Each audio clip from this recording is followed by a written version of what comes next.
దాని ఫ్రెండ్స్ దాదాపు 2.5 గంటల నుంచి వేస్తుంటే ఇదిగోండి ఇప్పుడు ఇది పాము అంటున్నాడు అన్న. అంటే పాము అంటే మామూలు పాము కాదు, విష పాము కాదనమాట, తినే చేపే అంటున్నాడు. అందులో ఒక రకం అంటున్నాడు చేపని. అసలు గాలానికి కూడా మెలిదిప్పేసింది, గట్టిగా పట్టుకుంటుంది. ఎర్ర చేప అంటారన్నా.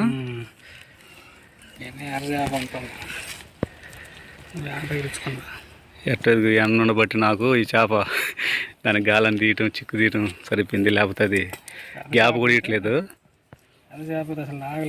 ఇంకా ఎంత పెద్ద చేపలు ఉంటాయన్నా? అవి పెద్ద సైజులు ఉంటాయా? చెప్పా సైజు చుట్టేసి కట్టేసిద్ది, చేసిద్ది. ఇదిగోండి ఫ్రెండ్స్, మన స్టిక్ ఉంది కదా, అంత పొడుగుంటాయంట ఒక్క చేప కూడా ఇట్లలో.